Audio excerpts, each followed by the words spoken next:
You see them driving their trucks across Metro Detroit. Yes, and we were talking about Rizzo Waste Management. Pretty soon you're going to see the owners possibly in jail. We're talking about this father-son duo behind Rizzo. The company that collects trash throughout Macomb County just copped a plea deal. Our Rob Maloney is joining us live now this morning with more on this story.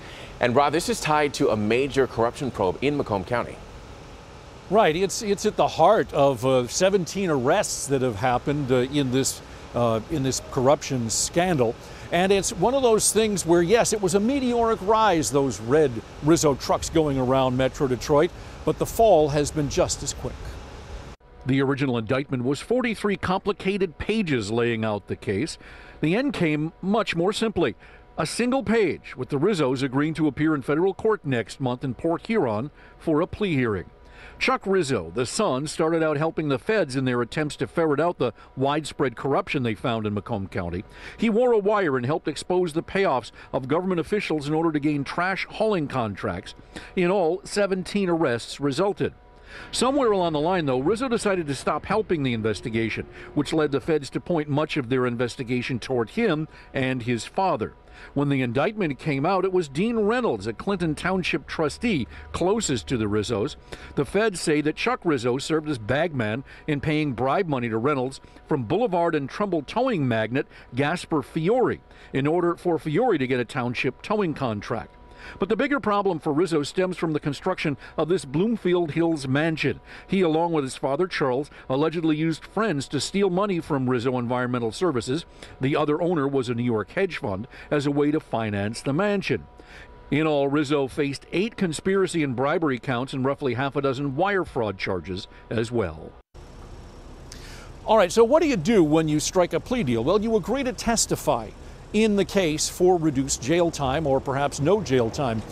In this case, it's starting to look like Gasper Fiore could be the target for that trial. And so we'll be watching for that as this case moves forward. Back to you. Well, speaking of this case, Rod, when is the court hearing scheduled? The Port Huron hearing for the plea deal is scheduled for November 9th. And that's one that it's going to be a very crowded courtroom, no doubt, because a lot of people are going to want to see what comes from this. Yeah, we'll definitely be following this one, Rod. Thank you. It is 6:06 now, and right now, police in Huron Township need your help. They need your help to find this missing 12-year-old boy. This is Corday D. Morea, and he was last seen Wednesday around 3 in the afternoon in the Country Meadows Mobile Home Park on Will Carlton Road.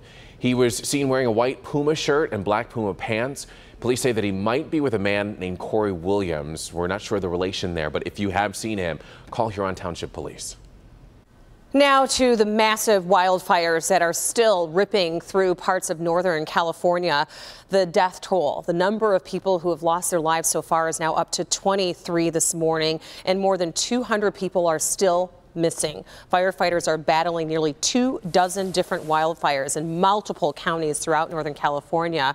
Now help is coming from federal agencies as well as from neighboring Nevada, Washington State, Oregon, bringing in more firefighters to help. Thousands of people, though, are left homeless. Many homes have been destroyed. The fires are still burning out of control, and more damage and more evacuations are expected. President Trump approved California's request for a disaster declaration on Tuesday. Detroit police have 2 suspected rapists behind bars this morning, nearly 2 weeks after they allegedly attacked a woman on a bike in Midtown. The woman was riding her bike when a white van approached her and 2 men inside got out and dragged her inside. She was then held in the van on a mattress as the 2 men drove her to an ATM to empty her bank account. The 2 eventually dropped her back off in the area that they initially had picked her up. And Detroit police believe the 2 men are responsible for other rapes.